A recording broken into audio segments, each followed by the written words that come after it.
عزیزان من، یہاں سے اب دوسرا رخ آتا ہے، یہاں بھی دینے والے سامنے آتے ہیں۔ یہ دینا کیا ہے؟ اسے قرآن کریم نے الربا کہا۔ ضرورت مند مدد کے لیے آتا ہے، اس کی ضرورت پورا کرنے کے لیے وہ کچھ مانگتا ہے، آپ دیتے ہیں، 100 روپیہ دیتے ہیں، اس سے کہتے ہیں کہ 150 روپیہ واپس دینا ہوگا۔ ایک دینا یہ تھا کہ جس کے سلے میں آپ نہ معاوضہ چاہتے ہیں، نہ ستائش چاہتے ہیں، نہ شکریہ چاہتے ہیں۔ ایک دینا یہ ہے۔ یہ چیز عزیزان من بڑے غور سے سننے کی ہے۔ مسئلہ آ گیا سود کا۔ اس لفظ سے بات کی اہمیت سامنے آئے گی۔ ربا کا تو لفظ ہی ہمارے ہاں استعمال نہیں ہو رہا، ان ترجموں نے تو ہماری ستیہ ناش کی۔ سود کا مسئلہ آ گیا سر۔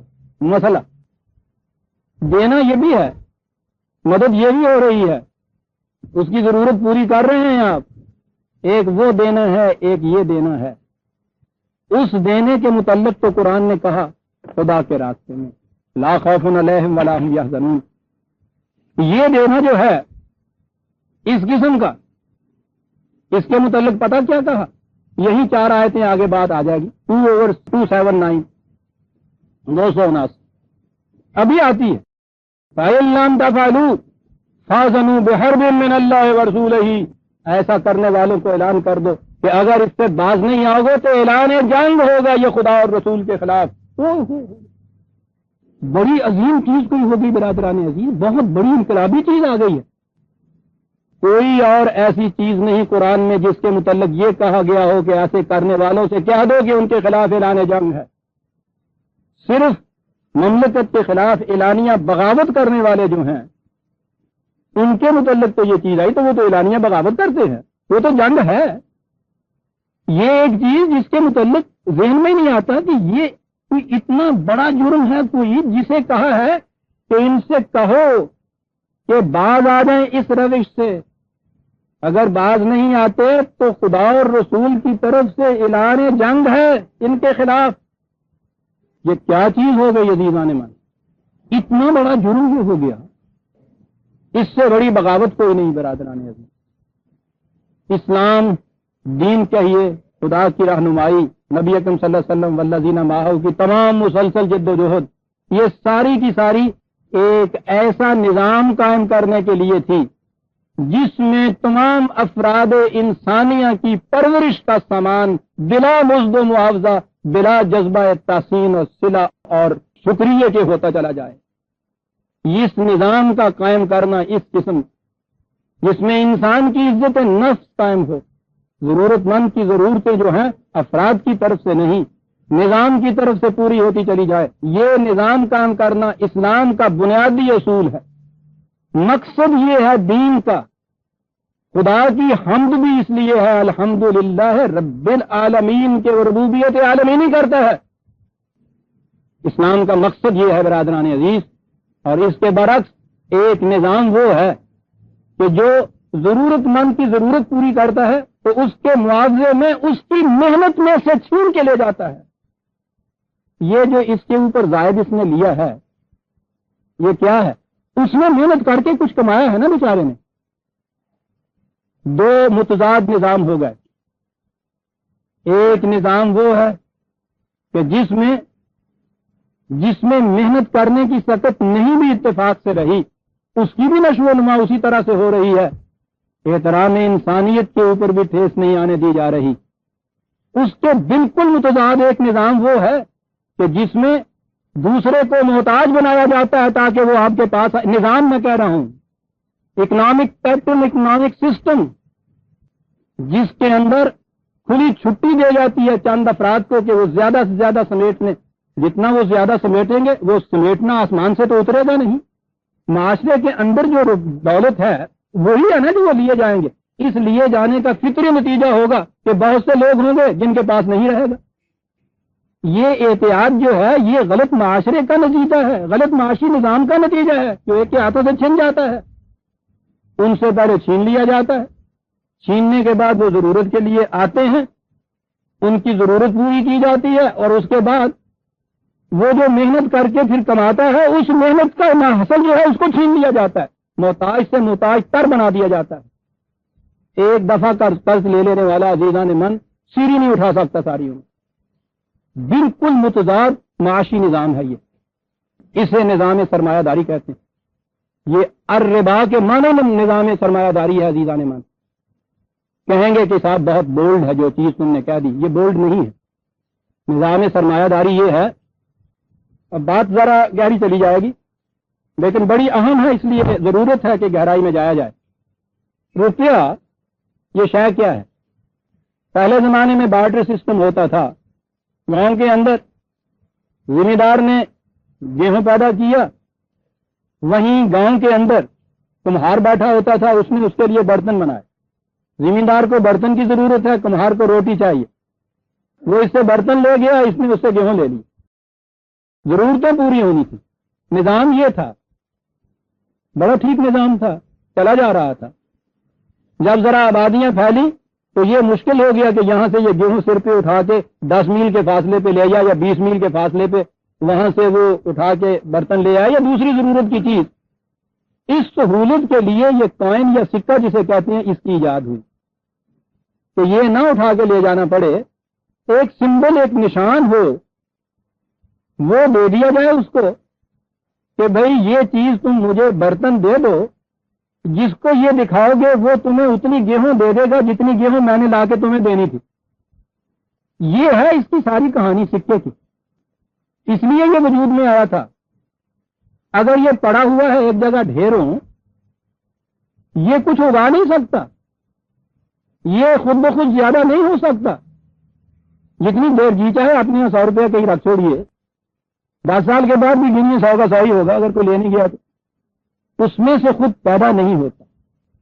لیکن اس روپے کو اکٹھا کر کے ایسی شکل یہ دے دینا کہ یہ آپ کا 100 کچھ عرصے کے بعد 150 بن جائے، یعنی آپ اسی طرح بیٹھے رہیں، آپ کچھ نہ کریں، آپ کا 100 150 بن جائے۔ اسے کہتے ہیں نظام سرمایہ داری برادران عزیز، کہ سرمایہ خود اپنا اضافہ کرتا چلا جائے۔ معاوضہ کس چیز کو ملنا چاہیے؟ لیس للانسان الا ما سعى، قرآن کہتا ہے معاوضہ محنت کا ہے صرف۔ جس نظام میں محنت معاوضے کی، لیبر جو ہے وہ نہیں معاوضے کی چیز ٹھہرے، معیار معاوضہ جو ہے یا بڑھوتی جو ہے وہ کیپٹل ہو جائے، سرمایہ ہو جائے، کوائنز ہو جائیں، سکہ ہو جائے، روپیہ ہو جائے، وہ نظام سرمایہ داری کہلاتا ہے۔ اور قرآن کا نظام ربوبیت اور نظام سرمایہ داری دو ایسی متضاد چیزیں ہیں کہ قرآن اس کے خلاف اعلان جنگ کرتا ہے۔ اعلان جنگ یہی نہیں تھا کہ کوئی مہاجن تھا وہ سود پہ روپیہ، علیہ کے اندر کس کس قسم کے سود ہوا کرتے تھے تاکہ اس قسم کے سود حرام قرار دیے جائیں۔ اسی میں جو نوعیتیں بعد میں پیدا ہوئی ہیں وہ صاحب نہیں آتا، ربا جو ہے یہ تو اس دور کے لیے ہے جس قسم کے وہاں ہوتی، یعنی بتائیے۔ اور آگے چلے اس دور کے اندر بینکوں کا سود صاحب، یہ جی وہ اس میں آتا ہی نہیں ہے صاحب۔ اچھا، اس لیے کہ اب انگریزی کے لفظ ہمارے یہاں انٹرسٹ اینڈ یوزری یہ کچھ آ گیا صاحب، وہ نہیں ہے کمرشل انٹرسٹ، اور ایک ڈیفینیشن آ گئی بڑی دلچسپ ہے۔ یہ کہتے ہیں کہ اگر کوئی شخص اپنی ذاتی ضرورت کے لیے آپ کے پاس آ جائے، اس کو دیا جائے، اس میں سے اگر آپ زائد لے لیتے ہیں یہ تو سود حرام ہے۔ اور اگر کمرشل پرپز کے لیے کسی کو دے دیں، ایک دکاندار ہے، تجارت والا ہے، تجارت کرتا ہے، اس میں وہ یہ چیز کہتا ہے کہ صاحب مجھے اس میں سے 10,000 روپیہ قرض دے دیجئے، تو ٹھیک ہے اس کو قرض دیجئے، اس میں سے زائد لے لینا جو ہے یہ حرام نہیں ہو سکتا صاحب۔ اچھا جی، کمرشل انٹرسٹ نہیں ہو سکتا۔ کتابیں لکھی جا رہی ہیں اس کے اوپر، فتوے لیے جا رہے ہیں اس کے اوپر۔ میں نے جیسا عرض کیا تھا کہ بحث در بحث اس کے اوپر چلی جا رہی ہے۔ قرآن کریم کی 2 ہی آیتوں کو لے لیتے تو ضرورت ہی نہ پیش آتی ساری بات۔ 2 ہی آیتیں میں نے عرض کیا کہ یہاں سے جو بات شروع کی ہے یہ 275 آیت جو میں کہہ رہا ہوں، یہ 289 تھی جو میں نے یہ کہا تھا، جسے کہا ہے کہ یہ اعلان جنگ ہے خدا اور رسول کی طرف۔ دیکھیے کس طرح قرآن نے ڈیفینیشن کر دی کہ یہ سود ہوتا کیا ہے، ربا ہے کیا چیز جو حرام ہے. کہا کہ ان سے کہو جو اس روش پہ چل رہے ہیں باز آ جائے، چھوڑیں اس کو. فَإِن تُبْتُمْ، اگر تم اس روش سے توبہ کرو، باز آ جاؤ، واپس آ جاؤ، تو کیا صورت ہوگی؟ ایک ہی چیز اس میں ہو سکتی تھی. فرض کر دوں اپنے اصل پہ کچھ زائد لینا، یہ چیز تھی نا. اعتراض کرنے والوں نے اعتراض کیا، میں آیتیں یوں ہی میں 275 کی پھر میں مسلسل بھی لوں گا. ذالک بأنہم قالوا انما البیع مثل الربا، یہ من حرامی والے حجدہ ٹیر وہ کہتے ہیں سارا کہ یہ بات ہے کہ اپنے اصل کے اوپر زائد کچھ نہیں لے سکتا، تو تجارت میں تو یہ ہوتا ہے. قرآن نے یہ نہیں کہا کہ یہ کہتے ہیں کہ انما الربا مثل البیع، کہ ربا بہ جاتا. اس کے اندر ایک طنز دیکھیے کہ ربا حرام آپ قرار دیتے ہیں، بے کو آپ حلال قرار دیتے ہیں، تو بے بھی تو ربائی کی طرح ہوتی ہے، اصل پہ اس کے اوپر بھی تو کچھ زائد ملتا ہے. احل اللہ البیع وحرم الربا، بے کو حلال قرار دیا ہے، ربا کو حرام قرار دیا. اب یہاں ایک اور فرق آ گیا، تجارت میں اصل کے اوپر کچھ زائد ملتا ہے. یہ کیا زائد ملتا ہے؟ لیس للانسان الا ما سعی. تجارت میں انسان اس اصل کے ساتھ محنت کرتا ہے، یہ جو اس کے اوپر منافع جسے ہم کہتے ہیں زائد لیتا ہے، وہ اپنی محنت کا معاوضہ لیتا ہے. خالی اس روپے کو دے کے آپ بیٹھا نہیں رہتا، اور روپیہ جو ہے وہ نہیں پیدا کرتا زیادتی، اس کی محنت پیدا کرتی ہے، محنت کا معاوضہ لیتا ہے. اور اسلام قرآنی نظام کے اندر عزیزان من تجارت میں بھی یہ چیز نظام کے متعین کرنے کی ہوگی کہ یہ جو تجارت کرنے والا ہے اس نے جو محنت کی ہے اس میں سے اس محنت کا معاوضہ یہ کتنا لے سکتا ہے. آج کی تو تجارت ربا سے بھی زیادہ حرام ہو گئی ہوئی ہے عزیزان من. وہ ربا میں تو پھر بھی کوئی پرسنٹیج ہوتی ہے، کہیں نہ کہیں تو لمٹ اس کی ہوتی ہے. تجارت میں تو لمٹ ہی کوئی نہیں ہے، اور یہ ساری جائز ہوتی ہے. آپ کو کیا کیا چیزیں جائز ہوتی ہیں غلط تصورات کے اندر. تجارت میں منافع کی کوئی حد نہیں. لیجیے صاحب، معاوضہ تو اس میں محنت کا لینا تھا، اس محنت کے معاوضے سے جتنا زائد لیتا ہے وہ اصل کے اوپر زائد لیتا ہے، کیپٹل کے اوپر زائد لیتا ہے. ربا ہے، سلیپنگ پارٹنر جسے ہم کہتے ہیں. تجارت کرنے والے کو روپیہ لگا دیا صاحب، ہم نے وہاں اتنا روپیہ لگایا ہوا ہے، لگا دیا، گھر بیٹھے ہوئے ہیں، اس میں سے منافع میں سے حصہ چلا آ رہا ہے. اس میں یہ سا کہاں آئی ہے صاحب؟ صحیح کہاں ہے؟ لیبر کہاں ہے؟ محنت کہاں ہے؟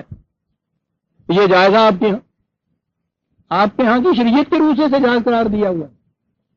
زمین کی بٹائی، زمین کا ایک مالک بن بیٹھا، سارا سال مر جاتا ہے، دوسرا محنت کرتے کرتے کاشتکار اس کے اوپر یہ بیٹھا ہوا ہے.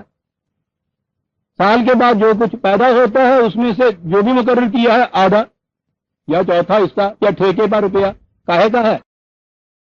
یہ جو کیپٹل تھا، کسان آتا ہے آگے کہتا ہے کہ میاں صاحب وہاں ایک زمین کا ٹکڑا مجھے مل رہا ہے، 1000 روپیہ دے دیا جائے تو میں وہ لے لوں، بچوں کا پیٹ پل جائے گا.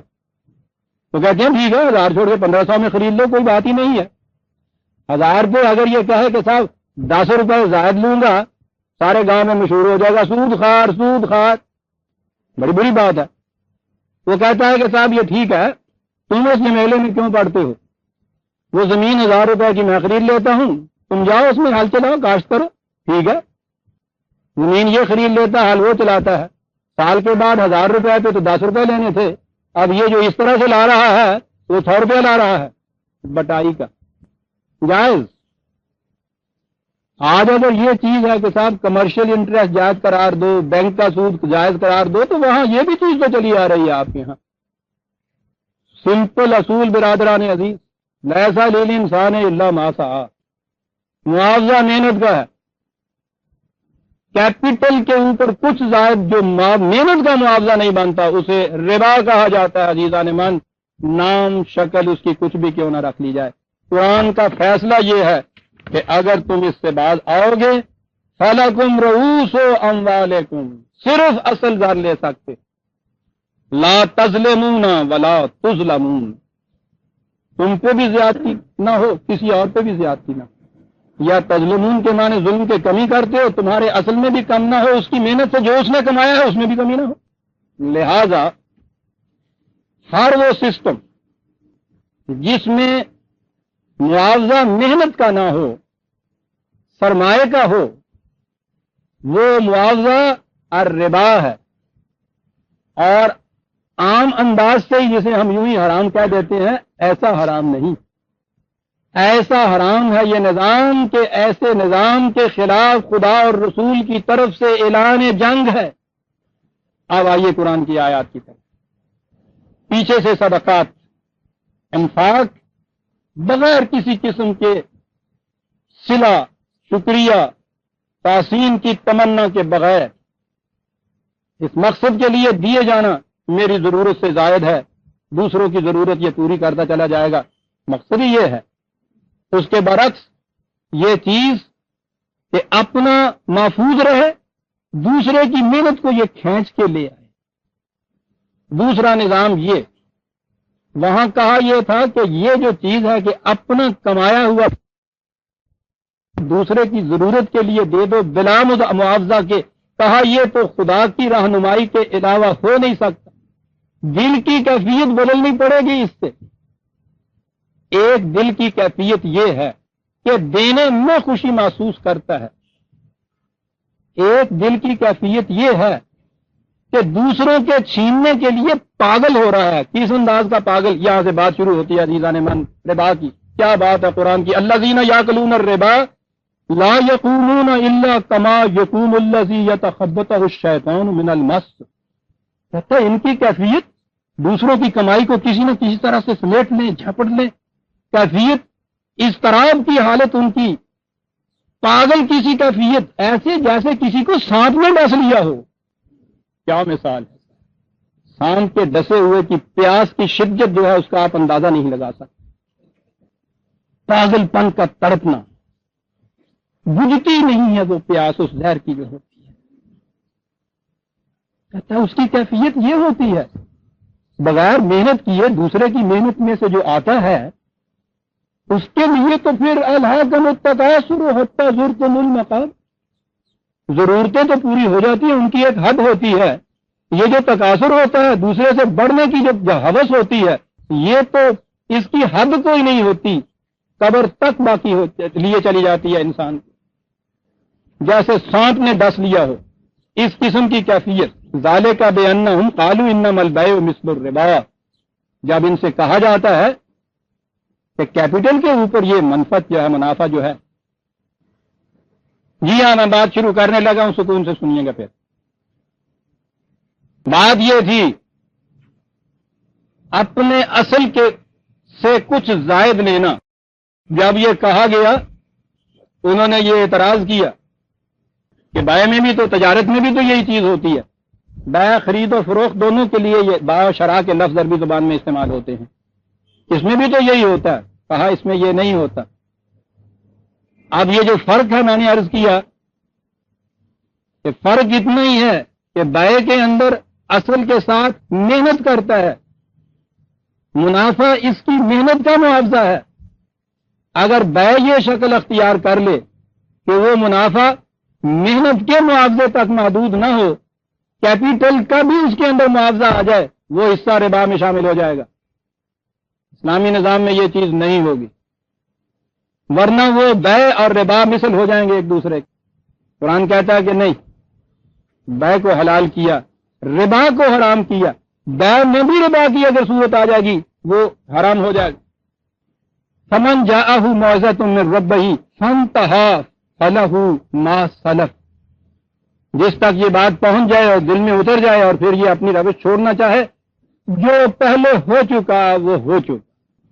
قانون میں جب بھی کہیں پینلٹی کلاز ہوتی ہے، قانون کو ہمیشہ نہیں نہ بھی ہو، قانون کو اس تاریخ سے نافذ کیا جاتا ہے جو اجرا کی تاریخ ہوتی ہے، ریٹراسپیکٹیو ایفیکٹ سے نہیں نافذ کیا جاتا.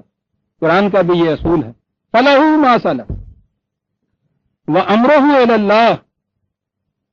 یہ معاملہ کہ پہلے نہیں یہ حرام تھا، قانون نہیں آیا تھا، ہدایت نہیں آئی تھی، یہ معاملہ جو ہے یہ خدا کی طرف کا ہے. ومن آدا فاولئک اصحاب النار هم فیہا خالدون، لیکن جو اس کے بعد پھر یہ روش اختیار کرے گا پھر اس کے لیے عذاب سوزاں ہوگا۔ کیوں یہ چیز ہے؟ اب آئی علت اس کی، حکمت اس کی عجیب چیز ہے۔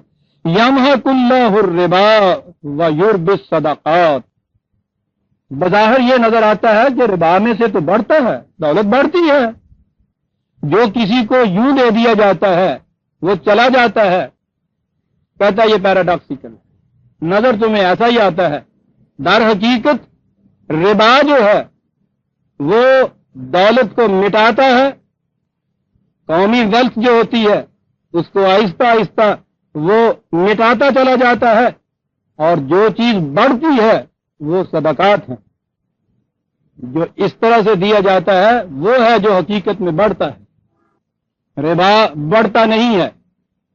بات دور چلی جائے گی اگر میں بتاؤں، آج جو تھیری ہو گئی ہے انٹرسٹ کی، سرمایہ داروں کے نظام کے اندر بھی جو کہتے ہیں کہ زیرو انٹرسٹ جو ہے، صفر انٹرسٹ جو ہے وہاں تک وہ لے جا رہے ہیں، آج یہ بتایا جا رہا ہے کہ اس نظام کے اندر جو اس طرح سے آتا ہے اس کے بعد قومی دولت من حیث الکل کم ہو جاتی ہے، اس لیے کہ طبقہ ایسا پیدا ہوتا چلا جاتا ہے جو محنت نہیں کر سکتا۔